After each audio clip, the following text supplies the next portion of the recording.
विक्रमादित्य का तेगा। ये क्या है, चलिए सुनते हैं। बहुत जमाना गुजरा, एक रोज पेशावर के मौजे महानगर में प्रकृति की एक आश्चर्यजनक लीला दिखाई पड़ी।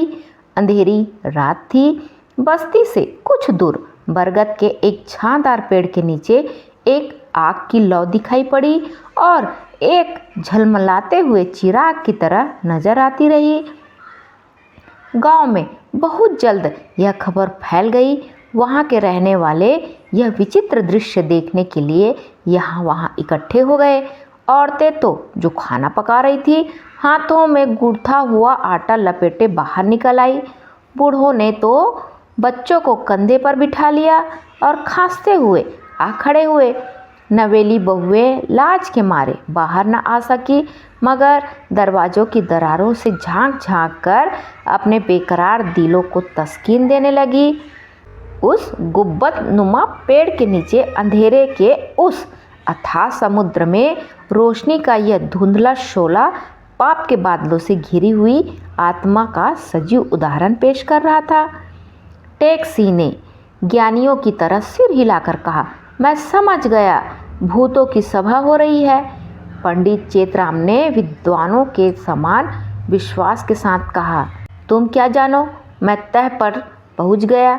सांप मनी छोड़कर चरने गया होगा, इसमें जिसे शक हो जाकर देखा है। मुंशी गुलाब चंद बोले, इस वक्त जो वहां जाकर मणि को उठा लाए उसके राजा होने में शक नहीं, मगर जान जोखिम है। प्रेम सिंह एक बूढ़ा जाट था। वह इन महात्माओं की बातें बड़े ध्यान से सुन रहा था। प्रेम सिंह दुनिया में बिल्कुल अकेला था। उसकी सारी उम्र लड़ाइयों में खर्च हुई थी, मगर जब जिंदगी की शाम आई वह सुबह की जिंदगी के टूटे फूटे झोपड़े में फिर आया तो उसके दिल में एक ख्वाहिश पैदा हुई, अफसोस दुनिया में मेरा कोई नहीं, काश मेरे भी कोई बच्चा होता। जो ख्वाहिश शाम के वक्त चिड़ियों को घोंसले में खींच लाती है और जिस ख्वाहिश से बेकरार होकर जानवर शाम को अपने थानों की तरह चलते हैं, वही ख्वाहिश प्रेम सिंह के दिल में मौजे मारने लगी। ऐसा कोई नहीं जिसे वह रात के वक्त कौर बना बना कर खिलाए, ऐसा कोई नहीं जिसे वह रात के वक्त लोरियां सुना सुना कर सुलाए। यह आकांक्षाएं प्रेम सिंह के दिल में कभी न पैदा हुई थी, मगर सारे दिन का अकेलापन इतना उदास करने वाला नहीं होता जितना शाम का। एक दिन प्रेम सिंह बाजार गया हुआ था। रास्ते में उसने देखा कि एक घर में आग लगी हुई है। आग के ऊंचे ऊंचे डरावने शोले हवा में अपने झंडे लहरा रहे हैं और एक औरत दरवाजे पर खड़ी सर पीट पीट कर रो रही है। यह बेचारी विधवा स्त्री थी। उसका बच्चा अंदर सो रहा था कि घर में आग लग गई। वह दौड़ी कि गांव के आदमियों को आग बुझाने के लिए बुलाए कि इतने में आग ने जोर पकड़ लिया और अब तमाम जलते हुए शोलों का उमड़ा हुआ दरिया उसे उसके प्यारे बच्चे से अलग किए हुए था। प्रेम सिंह के दिल में उस औरत की दर्दनाक आहें चुभ गई। वह बेधड़क आग में घुस गया और सोते हुए बच्चे को गोद में लेकर बाहर निकल आया। विधवा स्त्री ने बच्चे को गोद में ले लिया और उसके कोमल गालों को बार बार चूमकर आंखों में आंसू भर लाई और बोली, महाराज तुम जो कोई हो, मैं आज अपना बच्चा तुम्हें भेंट करती हूँ। तुम्हें ईश्वर ने और भी लड़के दिए होंगे, उन्हीं के साथ इस अनाथ की भी खबर लेते रहना। तुम्हारे दिल में दया है, मेरा सब कुछ अग्नि देवी ने ले लिया। अब इस तन के कपड़े के सिवा मेरे पास और कोई चीज़ नहीं। मैं मजदूरी करके अपना पेट पाल लूँगी। यह बच्चा अब तुम्हारा है। प्रेम सिंह की आंखें डबडबा गई। बोला, बेटी ऐसा न कहो, तुम मेरे घर चलो और ईश्वर ने जो कुछ रूखा सूखा दिया है वह खाओ। मैं भी दुनिया में अकेला हूँ, कोई पानी देने वाला नहीं है। क्या जाने परमात्मा ने इसी बहाने से हम लोगों को मिलाया है। शाम के वक्त जब प्रेम सिंह घर लौटा तो उसकी गोद में एक हंसता हुआ फूल जैसा बच्चा था और पीछे पीछे एक पीली और मुरझाई औरत। आज प्रेम सिंह का घर आबाद हुआ। आज से उसे किसी ने शाम के वक्त नदी के किनारे खामोश बैठे नहीं देखा। इसी बच्चे के लिए सांप की मणि लाने का निश्चय करके प्रेम सिंह आधी रात वक्त कमर में तलवार लगाए चौंक चौंक कर कदम रखता बरगद के पेड़ की तरफ चला। जब पेड़ के नीचे पहुंचा तो मणि की दमक साफ नजर आने लगी, मगर सांप का कहीं पता नहीं था। प्रेम सिंह बहुत खुश हुआ, शायद सांप कहीं चरने गया हो। मगर जब मणि को लेने के लिए हाथ बढ़ाया तो वहाँ साफ जमीन के सिवा और कोई चीज़ नहीं दिखाई दी। बूढ़े जाट का कलेजा सन्न से हो गया और बदन के रोंगटे खड़े हो गए। यकायक उसे अपने सामने कोई चीज़ लटकती हुई दिखाई दी। प्रेम सिंह ने तेगा खींच लिया और उसकी तरफ लपका, मगर देखा तो वह बरगद की जटा थी। अब प्रेम सिंह का डर बिल्कुल दूर हो गया। उसने उस जगह को जहाँ से रोशनी की लौ निकल रही थी अपनी तलवार से खोदना शुरू किया। जब एक बित्ता जमीन खुद गई तो तलवार किसी सख्त चीज़ से टकराई और लौ भड़क उठी। यह एक छोटा सा तेगा था, मगर प्रेम सिंह के हाथ में आते ही उसकी लपट जैसी चमक गायब हो गई। यह एक छोटा सा तेगा था, मगर बहुत आबदार। उसकी मूठ में अनमोल जवाहरात जड़े हुए थे और मूठ के ऊपर विक्रमादित्य खुदा हुआ था। यह विक्रमादित्य का तेगा था, उस विक्रमादित्य का जो भारत का सूर्य बनकर चमका, जिसके गुण अब तक घर घर गाए जाते हैं। इस तेगे ने भारत के अमर कालिदास की सोहबतें देखी है। जिस वक्त विक्रमादित्य रातों को वेश बदलकर दुख दर्द की कहानी अपने कानों सुनने और अत्याचारों की लीला अपने संवेदनशील आँखों से देखने के लिए निकलते थे, यही आबदार तेगा उनके बगल की शोभा हुआ करता था। जिस दया और न्याय ने विक्रमादित्य का नाम अब तक जिंदा रखा है, उसमें यह तेगा भी उनका हमदर्द और शरीक था। यह उनके साथ उस राज सिंहासन पर शोभायान होता था जिस पर राजा भोज को भी बैठना नसीब न हुआ। इस तेगे में गजब की चमक थी।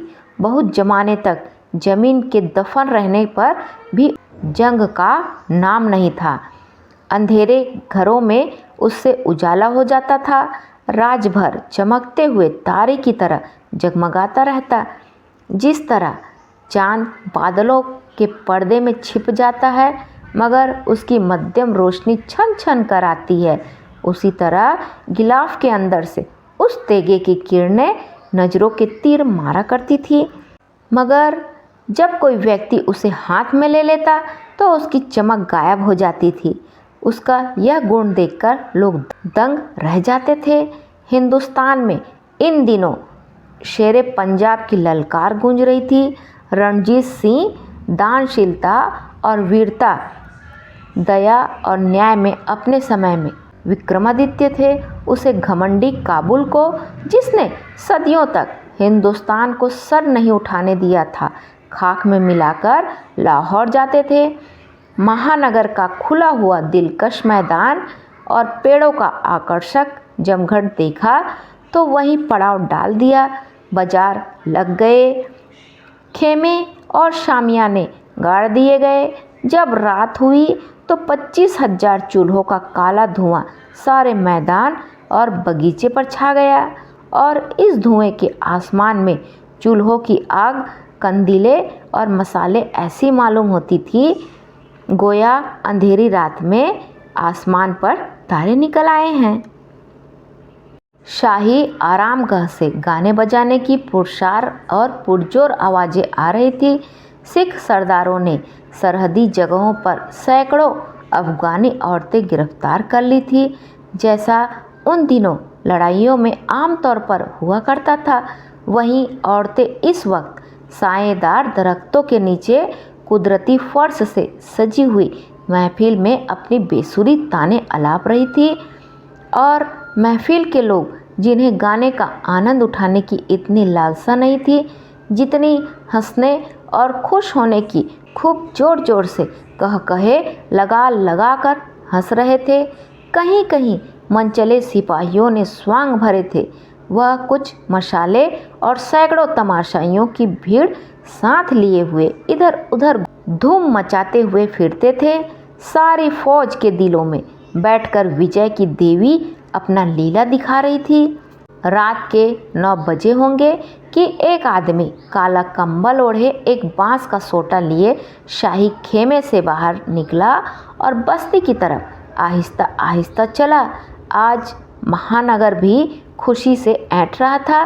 दरवाज़ों पर कई कई बत्तियों वाले चौमुखे दीवट जल रहे थे। दरवाज़ों के सहन झाड़कर साफ कर दिए गए।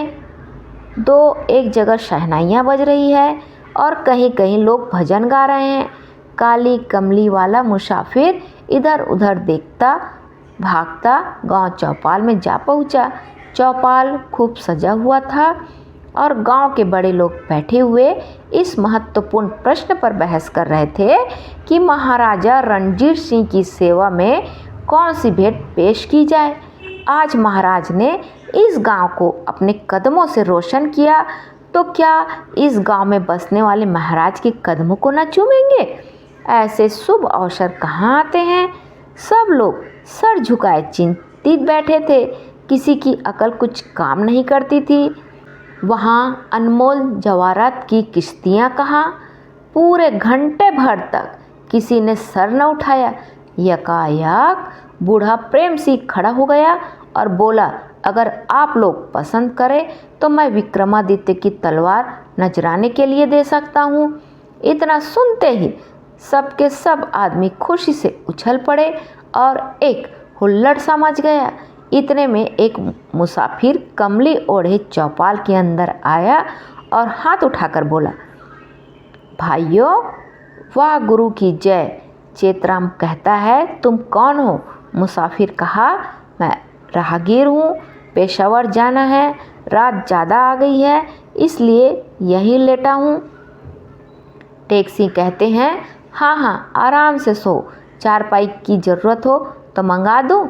मुसाफिर कहता है, नहीं आप तकलीफ़ न करें, मैं इसी टाट पर लेट रहूँगा। अभी आप लोग विक्रमादित्य की तलवार की कुछ बातचीत कर रहे थे, यही सुनकर चला आया। बाहर ही पड़ा रहता। क्या यहाँ किसी के पास विक्रमादित्य की तलवार है। मुसाफिर की बातचीत से साफ जाहिर होता था कि वह कोई शरीफ आदमी तो नहीं है। उसकी आवाज़ में वह कशिश थी जो कानों को अपनी तरफ खींच लिया करती। सबकी आंखें उसकी तरफ उठ गई। पंडित चेतराम बोले, जी हाँ अरसा हुआ महाराज, विक्रमादित्य का तेगा जमीन से निकला है। मुसाफिर कहता है, यह क्यों कर मालूम हुआ कि तेगा उन्हीं का है। चेतराम कहता है, उसकी मुठ पर उनका नाम खुदा है। मुसाफिर कहता है, उनकी तलवार तो बहुत बड़ी होगी। चेतराम फिर कहता है, नहीं वह तो एक छोटा सा नीमचा है। मुसाफिर कहता है, तो फिर उसमें कोई खास गुण होगा। चेतराम फिर कहता है, जी हाँ उसके गुण अनमोल हैं, देखकर अक्ल दंग रह जाती है। जहाँ रख दो उसमें जलते चिराग की सी रोशनी पैदा हो जाती। मुसाफिर कहता है, ओफो। चेतराम फिर कहता है, मगर ज्यों ही कोई आदमी उसे हाथ में ले लेता है उसकी सारी चमक दमक गायब हो जाती है। यह अजीब बात सुनकर उस मुसाफिर की वही कैफियत हो गई जो एक आश्चर्यजनक कहानी सुनने से बच्चों की हो जाया करती है। उसकी आंख और भंगिमा से अधीरता प्रकट होने लगी। जोश से बोला, विक्रमादित्य तुम्हारे प्रताप को धन्य है। जरा देर के बाद फिर बोला, वह कौन बुजुर्ग है जिनके पास यह अनमोल चीज़ है। प्रेम सिंह ने गर्व से कहा, मेरे पास है। मुसाफिर कहता है, क्या मैं उसे देख सकता हूँ। प्रेम सिंह कहता है, हाँ मैं आपको सवेरे दिखाऊंगा। मगर नहीं ठहरिए, सवेरे तो हम उसे महाराज रणजीत सिंह को भेंट करेंगे। आपका जी चाहे तो इसी वक्त देख लीजिए। दोनों आदमी चौपाल से चल खड़े हुए। प्रेम सिंह ने मुसाफिर को अपने घर में ले जाकर तेगे के पास खड़ा कर दिया। इस कमरे में चिराग न था, मगर सारा कमरा रोशनी से जगमगा रहा था। मुसाफिर ने पुरजोर आवाज़ से कहा, विक्रमादित्य, तुम्हारे प्रताप को धन्य है। इतना जमाना गुजरने पर भी तुम्हारी तलवार का तेज कम नहीं हुआ। यह कहकर उसने बड़े चाव से हाथ बढ़ाकर तेगे को पकड़ लिया, मगर उसका हाथ लगते ही तेगे की चमक जाती रही और कमरे में अंधेरा छा गया। मुसाफिर ने फौरन तेगे को तख्त पर रख दिया। उसका चेहरा अब बहुत उदास हो गया था। उसने प्रेम सिंह से कहा, क्या तुम यह तेगा रणजीत सिंह को भेंट दोगे? वह इसे हाथ में लेने योग्य नहीं है। यह कहकर मुसाफिर तेजी से बाहर निकल आया। वृंदा दरवाजे पर खड़ी थी। मुसाफिर ने उसके चेहरे की तरफ एक बार गौर से देखा, मगर कुछ नहीं बोला। रात आधी से ज़्यादा गुजर चुकी थी, मगर फौज में शोरगुल बदस्तूर जारी था। खुशी के हंगामे ने नींद को सिपाहियों की आंखों से दूर भगा दिया। अगर कोई अंगड़ाई लेता या ऊँघता नजर आ जाता तो उसके साथी उसे एक टांग से खड़ा कर देते थे। यकायक यह खबर मशहूर हुई कि महाराज इसी वक्त कूच करेंगे। लोग ताज्जुब में आ गए कि महाराज ने क्यों इस अंधेरी रात में सफ़र करने की ठानी है। इस डर से कि फौज को इसी वक्त कूच करना पड़ेगा, चारों तरफ खलबली सी मच गई। वह खुद थोड़े से आजमाए हुए सरदारों के साथ रवाना हो गए। इसका कारण किसी की समझ में नहीं आया। जिस तरह बांध टूट जाने से तालाब का पानी काबू से बाहर होकर जोर शोर के साथ बह निकलता है, उसी तरह महाराज के जाते ही फौज के अफसर और सिपाही होश हवास खोकर मस्तियाँ करने लगे। वृंदा को विधवा हुए 3 साल गुजरे हैं। उसका पति एक बेफिक्र और रंगीन मिजाज आदमी था। गाने बजाने से उसे प्रेम था। घर की जो कुछ जमा पूंजी थी वह सरस्वती और उसके पुजारियों को भेंट कर दी थी। 3 लाख की जायदाद 3 साल के लिए भी काफ़ी ना हो सकी, मगर उसकी कामना पूरी हो गई।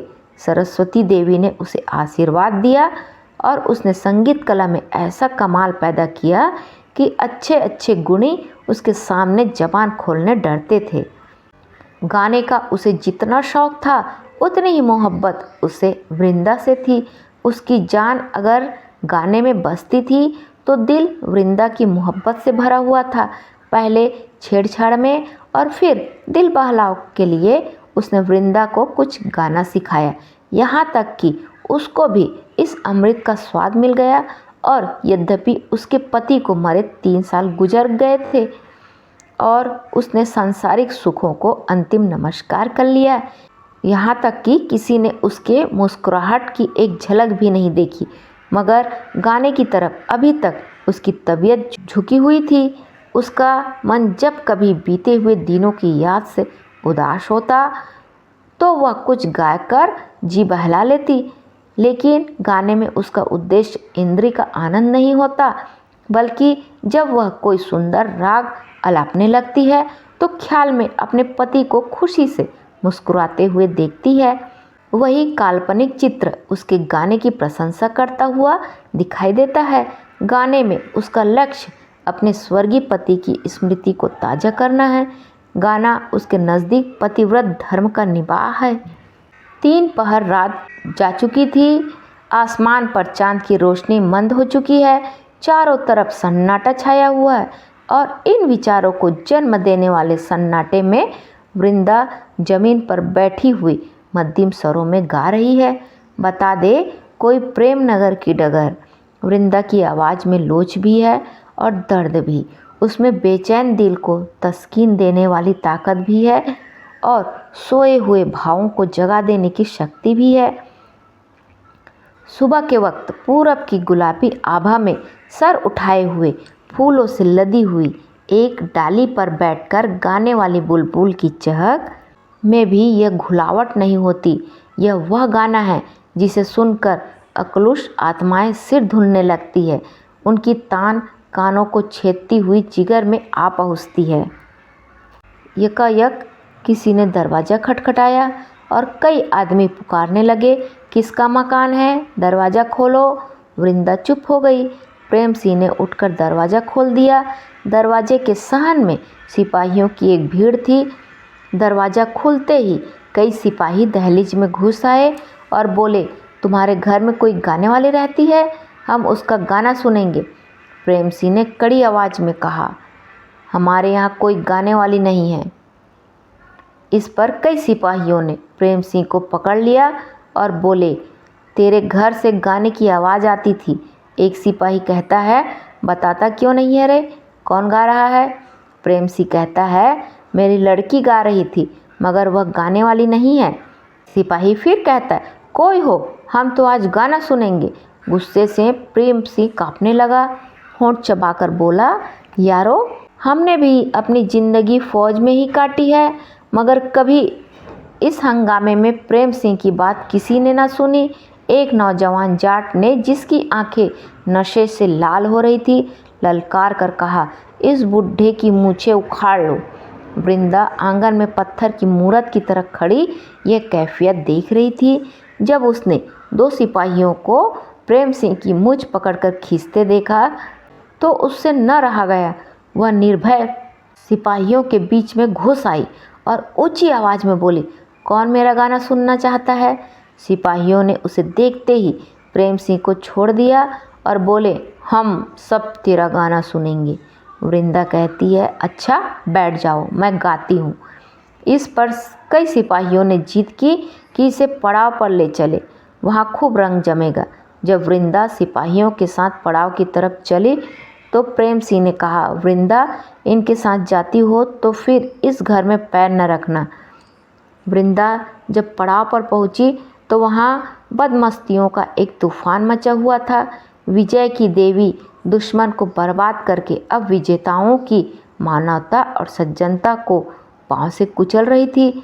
हैवानियत का खूंखार शेर दुश्मन के खून से तृप्त ने होकर अब मनोवांछित भावों का खून चूस रहा था। वृंदा को लोग एक सजे हुए खेमे में ले गए। यहाँ फर्शी चिराग रोशन थे और आग जैसी शराब के दौर चल रहे थे। वृंदा उस कोने पर सहमी हुई बैठी थी। वासना का भूत, जो इस वक्त दिलों में अपनी शैतानी फौज सजाए बैठा था, कभी आंखों की कमान से सतीत्व की नाश करने वाले तेज तीर चलाता और कभी मुख की कमान से मर्मवेदी बाणों की बौछार करता।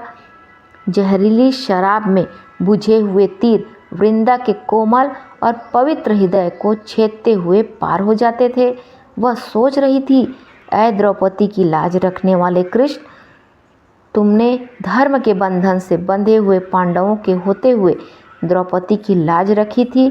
मैं तो दुनिया में बिल्कुल अनाथ हूँ, क्या मेरी लाज न रखोगे? यह सोचते हुए उसने मीरा का यह मशहूर भजन गाया।